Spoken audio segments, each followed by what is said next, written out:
নমস্কার, let's learn and teach চ্যানেলের পরবর্তী ভিডিওতে তোমাদের স্বাগত। আজকে আমরা পড়ব পশ্চিমবঙ্গ মধ্যশিক্ষা পর্ষদের সপ্তম শ্রেণীর লেসন 1 এর দ্য বুক অব নেচার গল্পটি। এই ভিডিওতে থাকছে line by line meaning, full explanation এবং তোমাদের পরীক্ষায় আসার মতো সম্ভাব্য কিছু কোশ্চেন্স। তাই ভিডিওটি স্কিপ না করে পুরোটা দেখতে থাকো। আশা করছি তোমাদের কাছে ভীষণ হেল্পফুল হবে। তাহলে চলো টেক্সটটা পড়ে নেওয়া যায়। Lesson 1, The Book of Nature, written by Jawaharlal Nehru. চলো রাইটারের সম্পর্কে কিছু জেনে নিই। Pandit Jawaharlal Nehru was a great freedom fighter. Pandit Jawaharlal Nehru ছিলেন একজন মহান স্বাধীনতা সংগ্রামী and the first prime minister of independent India.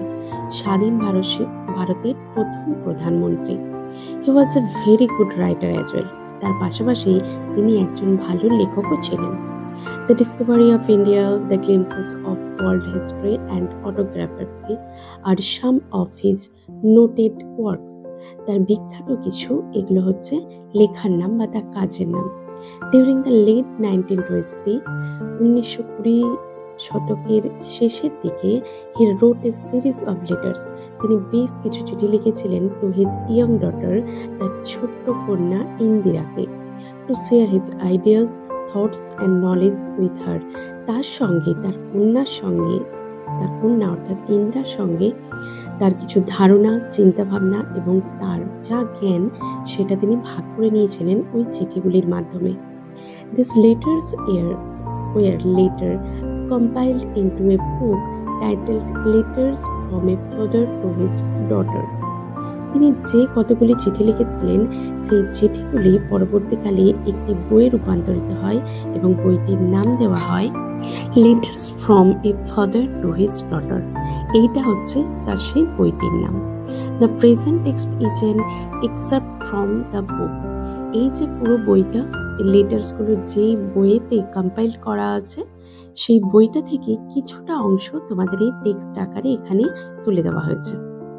এই প্রসঙ্গে বলে রাখি, ইংরেজি লিটারেচারে এপিস্টোলারি নোবেল বা এপিস্টোলারি স্টোরি বলে একটা টার্ম আছে। এটা কি না, হয়তো ধরো কেউ কোনো ডায়েরি লিখেছে, তার নিজস্ব কিছু কথা লেখা আছে বা ইম্পর্টেন্ট কিছু লেখা আছে, অথবা কেউ কাউকে কিছু চিঠি লিখেছে। যেমন এই যে আমরা দেখলাম এখানে যে জওহরলাল নেহেরু তার কন্যার উদ্দেশ্যে কিছু চিঠি লিখেছেন। এইরকম কিছু অরিজিনাল ডকুমেন্টসের ওপর বেশ করে যে সমস্ত রাইটিংসগুলো লেখা হয় ইংরেজি লিটারেচারে, সেই সমস্ত ইংলিশ লিটারেচারে সেই সমস্ত রাইটিংসকে এপিস্টোলারি রাইটিংস বলা হয়। তেমনি এটাকে আমরা একটা এপিস্টোলারি রাইটিংস বা এপিস্টোলারি স্টোরি বলতে পারি। কারণ তোমরা এখানে দেখেছো জওহরলাল নেহেরু তার কন্যা ইন্দিরার উদ্দেশ্যে কিছু চিঠি লিখেছিলেন এবং সেই চিঠিরই কিছু অংশ তোমাদের এখানে টেক্সট হিসেবে তুলে ধরা আছে। তাই এটা একটি এপিস্টোলারি স্টোরি। তাহলে চলো টেক্সটটা পড়ে নেওয়া যাক। Unit 1, when you and I, যখন তুমি এবং আমি। এখানে তুমি বলতে কি, তুমি লিখছে তো জওহরলাল নেহেরু নিজে তার কন্যা ইন্দিরাকে, তাহলে তুমি বলতে সে কাকে সম্বোধন করেছে? তুমি বলতে এখানে ইন্দিরাকে সম্বোধন করা হয়েছে। You refers to Indira and I, আমি বলতে কি, আমি বলতে জওহরলাল নেহেরু নিজে। তো যখন তুমি এবং আমি ওয়ার টুগেদার একসাথে ছিলাম, ইউ অফেন আস্কড মি, তুমি প্রায়ই তখন আমাকে জিজ্ঞেস করতে কোশ্চেন্স, প্রশ্ন, অ্যাবাউট মেনি থিংস, বিভিন্ন বিষয় নিয়ে। অর্থাৎ মেয়ে এবং বাবা যখন একই জায়গায় থাকতো তখন মেয়ে বাবাকে বিভিন্ন বিষয় নিয়ে প্রশ্ন করতো। And I try to answer them, এবং আমি সেইগুলোর উত্তর দেওয়ার চেষ্টা করতাম। মানে লেখক অর্থাৎ জওহরলাল নেহেরু বলছেন যে আমি সেই প্রশ্নগুলোর তোমার উত্তর দেওয়ার চেষ্টা করতাম। Now that you are at Mussoorie, এখন তো তুমি মুসৌরিতে আছো, অর্থাৎ ইন্দিরা এখন মুসৌরিতে। And I am in Allahabad, এবং আমি এলাহাবাদে, অর্থাৎ জওহরলাল নেহেরু এখন এলাহাবাদে। We can not have this talks, এই ধরনের কথা আমাদের আর হয় না, যেহেতু বাবা এবং মেয়ে দূরে দূরে হয়ে গেছে। সামনাসামনি থাকলে যেরকম কথাবার্তা হয় সেই রকম কথাবার্তা আর হয় না। I am therefore going to write to you, তাই আমি তোমাকে লিখতে চলেছি ফ্রম টাইম টু টাইম, প্রত্যেকটা মুহূর্তের শর্ট অ্যাকাউন্টস, ছোট ছোট ঘটনা of the story of our earth, আমাদের এই পৃথিবীর গল্পের ছোট্ট ছোট্ট অংশ, অ্যান্ড দ্য মেনি কান্ট্রিজ এবং বিভিন্ন দেশের গল্প, গ্রেট অ্যান্ড স্মল, বড় এবং ছোট, বড় দেশও আছে এবং ছোট দেশও আছে, into which it is divided, যাতে এটা বিভক্ত। অর্থাৎ আমাদের পৃথিবীটার মধ্যে তো অনেক দেশ আছে, কোনো দেশের আয়তন বড় এবং কোনো দেশের আয়তন ছোট। You have read a little about English history and Indian history. হ্যাঁ, তুমি ইংলিশ হিস্ট্রি, ইংলিশ ইতিহাস এবং ভারতীয় ইতিহাস সম্পর্কে কিছু পড়েছো। But England is only a little island, কিন্তু ইংল্যান্ড তো একটা ছোট্ট দ্বীপ, অ্যান্ড ইন্ডিয়া এবং ভারত দুই বিগ কান্ট্রি, যদিও একটা বড় দেশ, is only a small part of the earth surface, কিন্তু এই পৃথিবীর বিশাল পরিসরের তুলনায়, পরিমণ্ডলের তুলনায় কিন্তু খুব ক্ষুদ্র অংশ।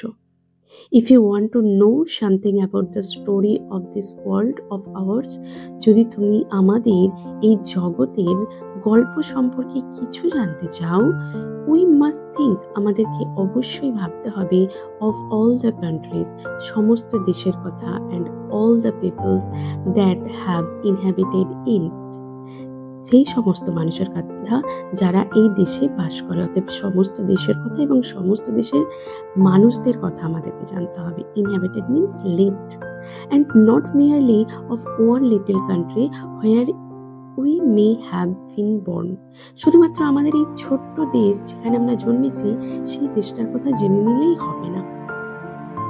আই এম অ্যাফ্রেড, আমি ভয় পাচ্ছি। I can only tell you, আমি হয়তো তোমাকে বলতে পারবো ভেরি লিটল, খুব কম, মানে চিঠিতে তো খুব বেশি বলা যাবে না, সেটা আমি ভয় পাচ্ছি। In this letters of mind, আমার এই চিঠিগুলোতে। দেখো, সামনাসামনি থাকলে আমরা যতটা মানুষের সঙ্গে কথা বলতে পারি, আমরা চিঠি লিখলে কি ঠিক ততটাই কথা বলতে পারি? ততটা তো বলা যায় না, কিছুটা কমে যায় কথা বলার পরিসরটা, কথা বলার মাপটা। বাট দ্যাট লিটিল, কিন্তু এই অল্প বিস্তরে, আই হোপ, আমি আশা করছি, উইল ইন্টারেস্ট ইউ, তোমার মধ্যে আগ্রহ সৃষ্টি করবে, and make you think of the world as a whole, এবং তুমি এই জগৎটাকে সম্পূর্ণ একটা জগৎ, সম্পূর্ণ এককভাবে দেখতে, ভাবতে আরম্ভ করবে। And of other peoples in it, এবং এটার মধ্যে অন্যান্য মানুষজনগুলোকে as our brothers and sister, আমাদের ভাই বোন হিসাবে। হোয়েন ইউ গ্রো আপ, যখন তুমি বড় হবে, you will read about the story of the earth, তুমি এই পৃথিবীর গল্প পড়বে, অ্যান্ড হার পিপলস, এবং এই পৃথিবীর মানুষজনের ইন ফ্যাট বুকস, মোটা মোটা বড় বড় বইতে, and you will find it more interesting, এবং তোমার আরও বেশি এটা মজাদার লাগবে, then any other story or novel that you may have read, তোমার পড়া আরও অন্য কোনো গল্প বা নোভেল, উপন্যাসের থেকেও তখন দেখবে এই পৃথিবীর গল্পটা পড়তে তোমার আরও বেশি মজাদার লাগছে। You know of course that our earth is very very old, তুমি অবশ্যই জানো যে আমাদের এই পৃথিবীটা খুব খুব পুরনো, millions and millions of years old, লক্ষ লক্ষ বছর পুরনো, and for a long long time, এবং বেশ দীর্ঘ সময় ধরে, দীর্ঘ বছর ধরে, there were no men and women living in it, কোনো পুরুষ বা মহিলা এতে বাস করতো না। Before the men came there, মানুষ এখানে আসার আগে, উই আর অনলি অ্যানিমেলস, শুধু জীবজন্তুরা থাকতো। অ্যান্ড বিফোর দ্য অ্যানিমেলস, এবং জীবজন্তুরাও আসার আগে, দেয়ার ওয়াজ এ টাইম, একটা সময় ছিল, when no kind of life existed on the earth, পৃথিবীতে কোনো জীবনই ছিল না। ইট ইজ ডিফিকাল্ট, হ্যাঁ, এটা ভীষণ কঠিন, two imagine this world of hours, আমাদের এই জগৎটাকে কল্পনা করা, which is so full today, যেটা আজকে এতটাই পরিপূর্ণ, of all kinds of animals and man, এত ধরনের জীবজন্তু এবং মানুষজন দিয়ে, টু বি উইথাউট দেম, তাদেরকে ছাড়া। অতএব আজকে যে এত কোটি মানুষ, এত জীবজন্তু, এত প্রকারের এই যে পৃথিবীকে আমরা দেখি, একটা সময় এসব কিছুই ছিল না। আমরা যদি কল্পনা করি, দেখো, আমরা কল্পনাও করতে আমাদের কষ্ট হবে যে একটা সময় পৃথিবীদের মধ্যে কিছুই ছিল না, এত মানুষ, এত পশু পাখি, কিছুই ছিল না, এটা আমাদের ভাবতেও কষ্ট হচ্ছে। বাট সায়েন্টিস্ট, কিন্তু বিজ্ঞানীরা দোষ, এবং সেই সমস্ত মানুষরা হু হ্যাভ স্টাডিড, যারা অনেক পড়াশোনা করেছে, and thought a great deal about this matters, এই ব্যাপারটাকে নিয়ে প্রচুর ভাবনা চিন্তা করেছে, টেল আস, আমাদেরকে বলে দ্যাট যে দেয়ার ওয়াজ এ টাইম, একটা সময় ছিল, when the earth was too hot, যখন পৃথিবীটা খুব গরম ছিল, for any living being to live on it, যে কোনো জীবন্ত জিনিস এখানে থাকতে পারতো না। And if we read their books, যদি আমরা সেই সব মানুষদের বই পড়ি, অ্যান্ড স্টাডি দ্য রকস, এমনকি পাথরকে পড়ি, অ্যান্ড দ্য ফসিলস, জীবাশ্ম, the remains of old animals, যেটা হচ্ছে ওই মৃত পুরনো জীবজন্তুদের অবশিষ্টাংশ, we can our self see, আমরা নিজেরাই দেখতে পাবো দ্যাট যে this must have been so, সত্যি এইরকমই ছিল। আশা করছি তোমাদের এই টেক্সটার বাংলা মানে জানতে কোনো অসুবিধা হয়নি। যদি কোথাও অসুবিধা হয়ে থাকে অবশ্যই আমাকে কমেন্টে জানাও। আর ভিডিওটি যদি ভালো লেগে থাকে অবশ্যই বন্ধুদের মধ্যে শেয়ার করো এবং লাইক করো, এবং পরবর্তী অংশ পেতে অবশ্যই চ্যানেলটিকে সাবস্ক্রাইব করো। ধন্যবাদ।